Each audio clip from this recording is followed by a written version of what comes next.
Em visita a Ribeirão, o procurador da República, Deltan Dallagnol, esteve no Sistema Clube e conversou com Roberto Ribeiro, onde falou sobre a Operação Lava Jato e a importância da população em estar atenta por candidatos comprometidos no combate à corrupção. Prazer recebê-lo, tudo bem com o senhor? Como vai? É um prazer meu, Roberto, estar com você e estar com os telespectadores da TV Clube hoje aqui. A gente está vendo que o cidadão colocou muita, podemos assim dizer, fé, muita esperança na justiça no combate à corrupção. É um momento para se ter mais fé, mais esperança ainda na Lava Jato? Roberto, é um momento para ter esperança no Brasil. Agora, colocar esperança de modo demasiado sobre a justiça é um grande erro. Esse foi o erro que a Itália cometeu.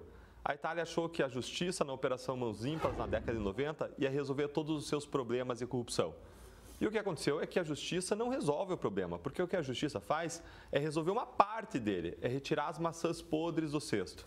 Agora a gente precisa ir além disso, a gente precisa mudar as condições de luz, de ambiente, de temperatura que fazem aquelas maçãs apodrecerem. Senão você pode até tirar a maçã do cesto podre, mas no dia seguinte você vai chegar lá e vai ter mais maçã podre.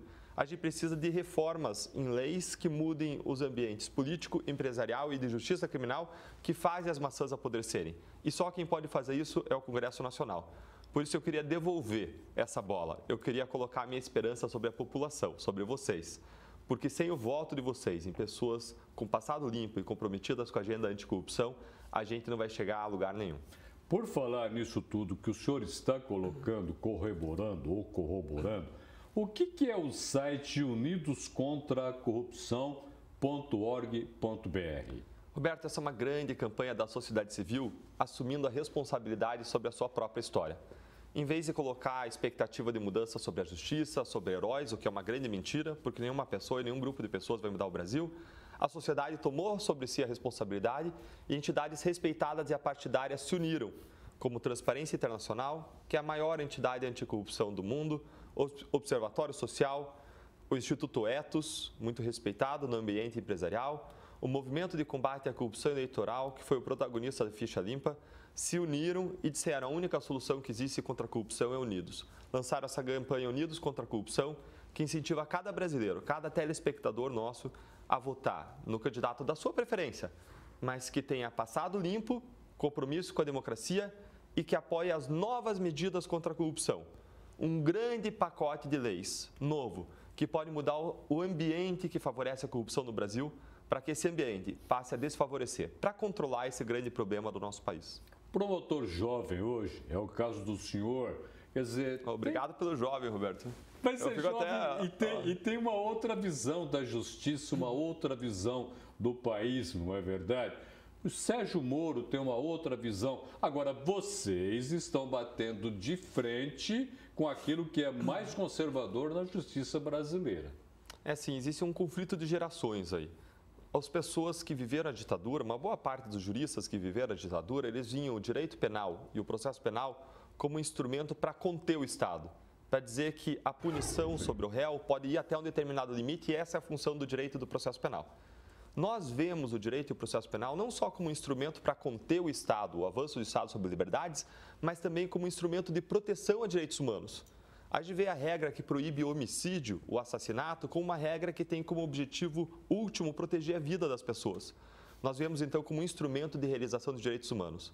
Quando nós olhamos o aparato que prevê a corrupção como crime, a gente quer que as pessoas sejam punidas de modo adequado, proporcional à gravidade dos crimes, com respeito a todos os direitos fundamentais do réu, mas também de modo efetivo para você proteger a sociedade contra o desvio de verba pública que nos afeta de modo tão grave. A Operação Mãos Limpas na Itália acabou com os partidos políticos. A gente viu lá que não sobrou absolutamente nada.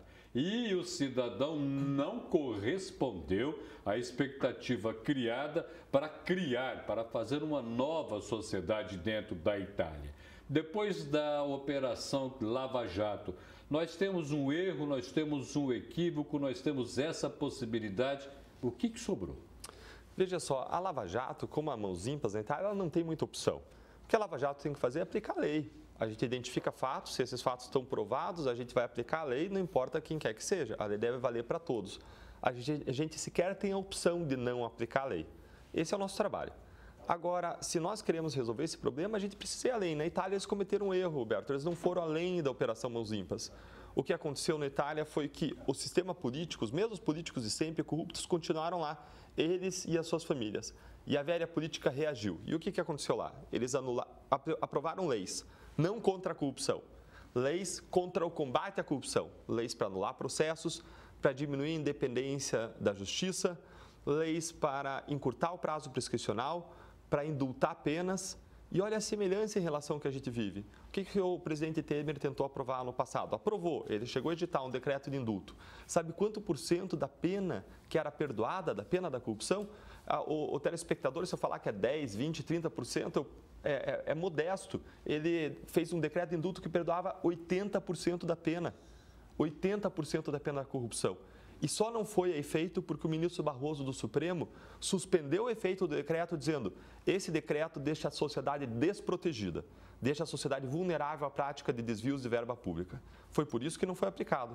Agora, a tendência do establishment, do poder político, da velha política, é reproduzir esse tipo de prática depois das eleições. Por isso a gente tem tanto medo de a sociedade não votar de modo consciente nessas eleições. Sociedade sabe, parece que foi até uns número que o senhor apresentou, que de cada 100 casos de corrupção, 97 não são punidos. Tem base essa sociedade civil pensar nisso?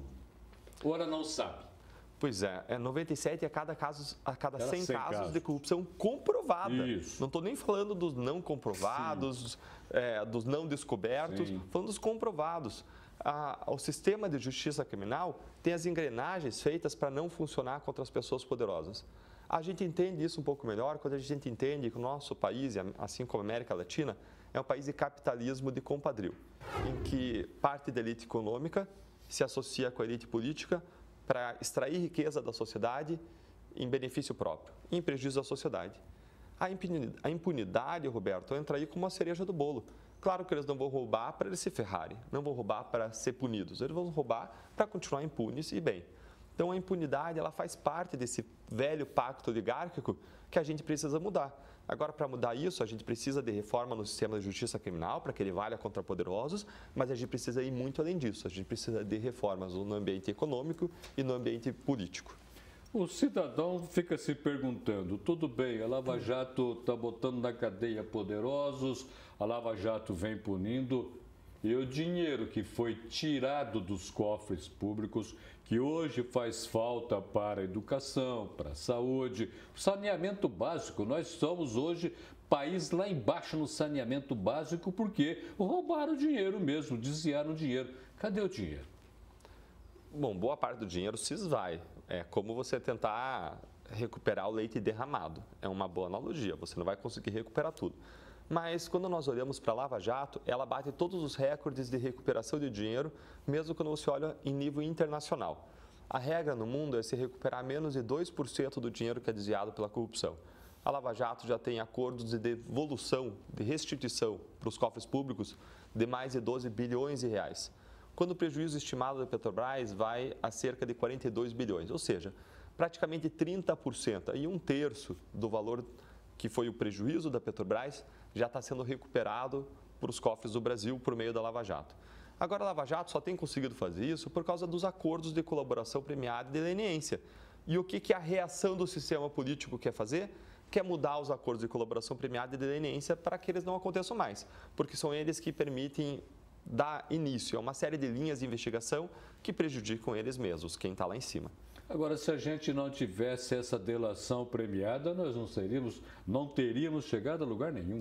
Não teríamos chegado. A gente teria chegado à responsabilização de Paulo Roberto Costa lá no comecinho da Lava Jato por crimes de cerca de 26, 27 milhões de reais. A gente jamais chegaria a comprovar o pagamento de propinas de mais de 6 bilhões de reais, como aconteceu na Lava Jato. O que assusta o cidadão, os números, né? Quando você falava em corrupção lá atrás, era uma coisa pequena, existia, todo mundo fazia de conta. Mas agora são bilhões. O que facilita o corrupto a desviar bilhões? A formação de cartéis, Roberto. Grandes empresas que atuam em determinadas áreas se reúnem e passam a entrar num acordo quanto a quem vai ganhar cada contrato, cada obra pública e qual vai ser o preço. Assim, eles inflam o preço artificialmente fraudam a licitação no ajuste entre eles. E aí parece que existiu competição, parece que o preço é justo, mas na verdade não é. E para funcionar melhor o cartel, eles pagam para os agentes públicos. Nós temos um sistema que é um sistema arraigado em que agentes políticos e partidos colocam para chefiar órgãos públicos federais, estaduais e municipais, pessoas que entram lá já com uma missão de arrecadar propina. Essa propina vai ser dividida entre eles, esses funcionários públicos de alto escalão do governo, e os partidos políticos e políticos envolvidos. Então você tem uma associação entre a classe política e esses cartéis, exatamente o que um pesquisador norte-americano que estuda a corrupção, ele coloca que o que diferencia os países não é só a quantidade de corrupção, é também o tipo de corrupção. E o tipo brasileiro de corrupção que ele coloca, o nome, ele coloca que é exatamente corrupção de cartéis de elites. É o que a gente vê num caso como a Lava Jato, é o que a gente vê acontecer muito no nosso país. Agora, não é momento da gente pensar em alterar ou colocar limites na hora de você fazer concorrência pública para obras públicas, porque aí nascem todos os desvios. Dá uma olhada naquilo que foi pensar para a Copa de 4 anos atrás, que não acabou, que vai consumir recursos e, se brincar, vai ficar jogado no tempo. É assim, a gente precisa de várias mudanças nisso. São mudanças complexas, não são mudanças que você poderia resolver com mudança de 2, 3 artigos de lei. São, como eu estava conversando com um grande estudioso do assunto, o professor Carlos Ari Sandfeld, um dos maiores administrativistas do país, ele estava colocando que a nossa lei de licitações ela é feita uma só para regular a compra de produtos alimentícios, de papéis e de produtos de alta tecnologia para a construção de grandes usinas, ou seja, um só procedimento para tudo isso não dá conta. E acaba tendo brechas para uma coisa e para outras coisas, não funciona. E ele propõe a criação de um Conselho de Estado que faça a regulação por essas áreas, algo permanente e que possa se adaptar na mesma velocidade em que o mundo muda. E hoje o mundo muda muito rapidamente.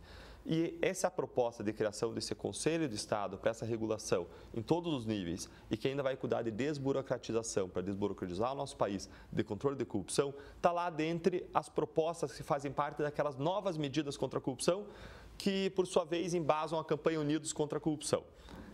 Esse conjunto de propostas, ele vai bem além, Roberto, ele é muito bacana. São 70 propostas que atacam a corrupção em 12 frentes diferentes, desenvolvidas por mais de 200 especialistas. Essa ideia de uma regulação mais específica de licitações é só uma das várias ideias boas. E se a gente quer que isso aconteça, que esse pacote de leis contra a corrupção seja aprovado, eu queria incentivar o nosso telespectador a entrar lá e conhecer essa campanha, unidoscontracorrupção.org.br. Entra lá, assina embaixo que você vai votar só em políticos que têm passado limpo, apoiam a democracia e apoiam esse pacote de medidas anticorrupção e vamos junto transformar o Brasil. Muitíssimo obrigado pela sua presença no Jornal da Clube. Obrigado, eu que agradeço, Roberto. Um grande abraço a todos vocês. Muito obrigado.